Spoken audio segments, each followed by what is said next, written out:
I don't know how I used to organize my life before I started journaling. Oh, I know, I used to have notes on my computer, notes on my phone, notes in my notebook, notes on post-its, notes on different papers, and I could not get my mind together. The apps were meant to help to remind me to get the work done, but using apps never did it for me. It's just like that alarm clock that goes off, and every time it goes off you hit snooze and just forget about it. So when I learned about bullet journaling, I was on it like white on rice, and it's the only thing that I've managed to be consistent with for a month. I'm so proud of myself. I cannot wait to share this journaling system with you guys. What is up, everybody? My name is Sheila, the creator of Madame Bay, where we talk about everything personal growth, leveling up, being the best version of yourself, health, wellness, weight loss, and all that good stuff. In today's video, I want to share my journal with you guys that has helped me so much with productivity. As you guys know, I've been struggling with lack of productivity, poor time management, procrastination, and all that stuff. I also started my business 3 years ago, that is Madame Bay, but I've been struggling to get it to where I want it to be, and oh my god, this journaling system has shed so much light. I'm a firm believer that when you're struggling with something, it's important for you to watch it as a third party, and the only way to watch it as a third party is through journaling. Well, at least for me, that's what has happened for me. I don't know what you do for yourself. I'm just sharing what works for me. So without talking too much, let's get started with this journal. When I started this journal, by the way, I was doing research about productivity and I landed on bullet journaling. Now, I'm the kind of person that when I learn something, I want to implement everything immediately. This time round, I did not have a notebook, well, a new one, so I was like, what am I going to do? I did not have a bullet journal. What I decided to do was use my notebook, my regular notebook. It was brand new, so I decided, why not use my notebook? Now, my mind was all over the place. I felt like, oh my god, I'm a loser. I had just started the Level Up Diaries. By the way, if you want to skip ahead to the beginning of the journal, I'm going to put a timestamp in the description box below if you don't want to hear these stories.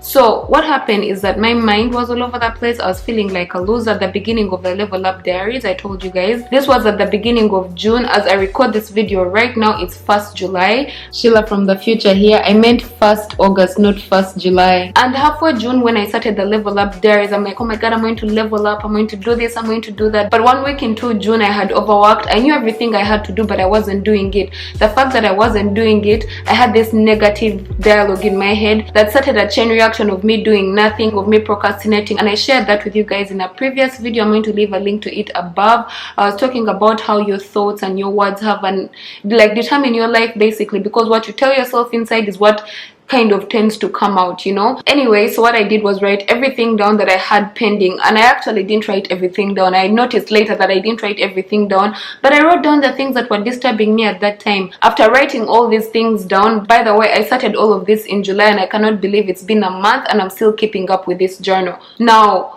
after writing all the things I needed to do, you guys know, if you watched my Level Up action plan, that I'm working on 2 things currently. I'm working on my health, and under my health I have physical and mental health, and then I'm also working on securing the bag. Guys, you have to secure the bag. So for those 2 things that I'm working on, I needed to come up with mini goals of how I'm going to get this done, because I also am a firm believer in, if you have a goal, for example, you want to lose weight and you want to lose 20 kilos, instead of focusing on losing 20 kilos, focus on the habits that are going to get you that 20 kilos, because the 20 kilo weight loss. Because if you focus on losing 20 kilos, you're going to be like, I'm not losing this 20 kilos, I'm not losing this 20 kilos, and you focus on what you don't have, as opposed to focusing on the habits that are going to get you there. I don't know if that makes sense, but if it does, let me know in the comment section down below. I would like to know.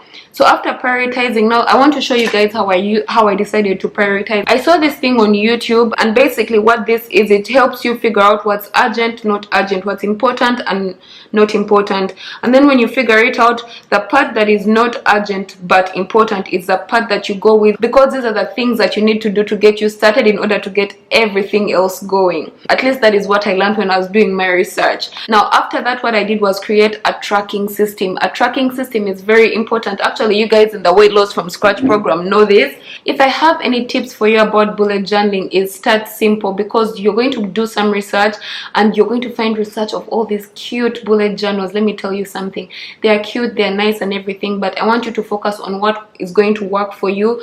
And improve with time. I've actually improved my journal so much for the next month, and I'm about to show you how.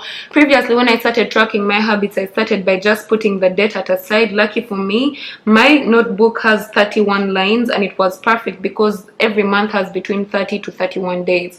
Now, what I decided to do was put all the things that I needed to do. On one side, I put the habits, and on the other side, I put my money moves that I needed to track. Now, what I was tracking for me was my meditation, working out, drinking water, gratitude, journaling, affirmations, morning routines, and my mood. As you can see, I wasn't that consistent, but the point is you don't have to be 100%. That is where we start giving up, because you're not 100%, you give up. That used to be me actually. If I say that I haven't put in the work, I don't even want to check the journal or anything. But you have to use this as a way to analyze your life and figure out where you can make changes, because if one thing failed, it's not the end of the world. We tend to think it's the end of the world, and me tracking these particular habits helps me mentally. If I don't work out, chances of me doing my meditations and affirmations are very low, because ideally with my morning routine, I get up in the morning, work out, and do my affirmations while showering and all that. But if I don't do my workout, I'm going to stay in bed. I'm just not going to be productive.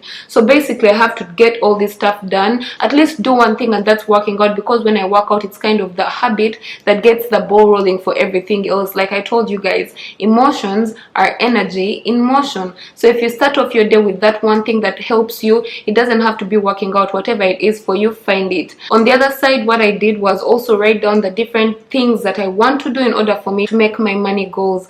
Now this is the thing. Remember how I told you at the beginning, I wrote down the things that were in my head that I needed to do. The beginning of August, what I decided to do was write the pending things from July, and then also write down one goal that I have. Now I have one major goal, which is making $10,000 months. All my other things like habits that I have to track, I'm actually really good at those habits. I'm really good at making sure that I put in a workout. Some days are good, some days are bad.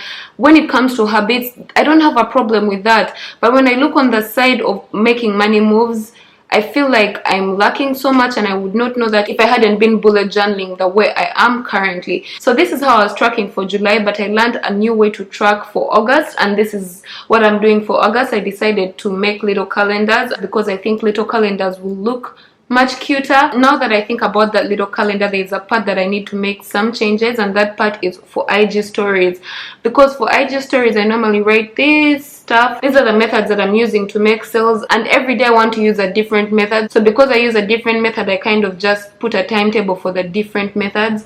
Right now I haven't done that, and I need to figure out how I'm going to get it done for the month of August, but that's no big deal. Moving on, I'm the kind of person that had trouble planning ahead, but after journaling for a month, I can now plan ahead, because the reason why we have trouble planning ahead is because we don't know where we are at right now. Now I know where I'm at. I know my weaknesses, I know my strengths. If you watched the previous video, the whole of last week I was tracking my time, making sure to see how I spend each and every hour of my day for a whole week, and I realized that there are places that I waste time, yet I feel like I'm always busy. I'm those people you call and I keep saying I'm working. I legit have no break, yet if I plan my time right, everything happens. So now we're going to look at a day at a glance first. 2 weeks ago I used to keep a whole page for every day, but I realized that I'm wasting space in my notebook, so I decided to put a week at a glance, and I put all the days on 2 pages that I can see. So when it comes to a week at a glance, in the previous video I showed you guys how I was tracking my time,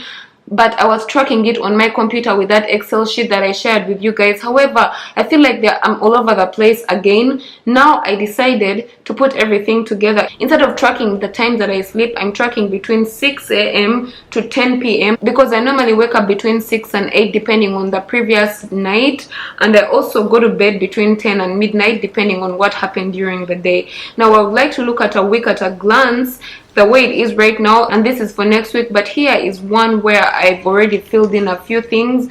On Monday, what I decided to do every day is write the 3 top things that I have to do. Normally what I do is bombard myself with all these things to do that I have to tick off, but what's the point of doing so many things that are not important? You'd rather do 3 things that are important, because every day if you do 3 things, 3 times 5, let's say if you work a 5-day week, that's 15 things that you've ticked off that are important, as opposed to many things that don't even make sense, you know. Anyway, after a week at a glance, the next thing I like to do, of course, is my weekly review. And when I do my weekly review, I just review my week, see the things I've gotten done, see what needs to be moved forward, just so the next week is planned properly. Because failing to plan, by the way, is planning to fail. Now, what I've been doing every end of the week is literally grade myself. I look at all the things I've done in a week and I legit give myself marks out of 100%. If I've worked out maybe 5 out of 7, I say it's 5 out of 7. If I've meditated 2 out of 7, I write 2 out of 7. And then maybe if there are 14 items, 14 times 7 days a week, and whatever the total is, and I add all the totals together and multiply, get the percentage, and give myself grades like I'm in school, literally. Anyway, another thing I like to do on a daily basis, by the way, before I get away from that, is when I do my to-do list, on the side of the to-do list, I like to write why. It's very important to always remind myself why I'm doing something. For example, on this particular day, which was 21st July, I was like, sell in stories. Why am I doing it? I need to make sales to make my 10K goal. Engage with people because it helps with reach and awareness. Like everything, I put it on the side to have clarity when I'm doing these things so that I'm not doing them just for just. I just realized I forgot to tell you guys, I also have a section in the journal whereby you see that I upload posts on Instagram, YouTube videos and all that stuff. In order for me not to be all over the place and to have to brainstorm all these things, what I normally do is every time I get an idea, I have a page for YouTube ideas, Instagram story ideas, Instagram post ideas and all that stuff, just so that I do not feel overwhelmed when content creation day comes. And then at the end of the month, I kind of do the same thing, write my achievements, write the areas in which I need to improve and what I'm moving forward. Then one of the things that I talked about briefly at the beginning is gratitude. Now, I have a gratitude journal. I actually have 2 journals. I have a journal where I write normal stuff that is actually going on in my life, but this one is just to help with productivity. Even if it's to help with productivity, there are certain days when I don't touch the other journal. The reason why I decided to use my notebook, by the way, as a journal is because my notebook, I open it every day. I'm always working in it, so there's no reason why I shouldn't use this as my side journal, which is kind of like my main journal right now. But basically what I do is have a gratitude page. Now on the gratitude page, I told you guys my notebook has 31 lines. What I do is at the side I write the numbers of the days, 1st, 2nd, 3rd until 31. Every day I write 1 to 3 things I'm grateful for and I keep it on one line. If I feel like I have anything more to write, I go to my other journal and go write stuff in there in detail. For this one, here is what it looks like for last month. As you can see, I was not writing each and every day, but that is no problem. The reason why I journal is because we tend to focus on the negative things in our lives, but if you journal, it's like you have a bank of good things that happen to you. And I started by writing generic stuff. Well, if you're a beginner, you can do that, like, I'm so glad I have a bed to sleep, I'm so glad I have food on my table. But then I found that those things were kind of the normal stuff. I started to find joy in my day, and whatever happens in my day. For example, I was struggling to wake up in the morning, I'll write, oh my god, I woke up early this morning. Or I'm starting to take cold showers, oh my god, I took a cold shower, stuff like that. I write reasonable stuff. Anyway, that's it for my journal. Again, I welcome every improvement that I can make in this journal. I'm so grateful for you guys hanging out with me today, and I hope you guys found something helpful in my journal. If I have any additions, I hope I covered everything, but I hope you guys found it helpful. And if you're going to use this method, let me know in the comment section down below. As always, I appreciate you. Thanks for being here with me. Don't forget to stay motivated, be patient, trust the process, and spread the love. I will see you in the next one. Bye.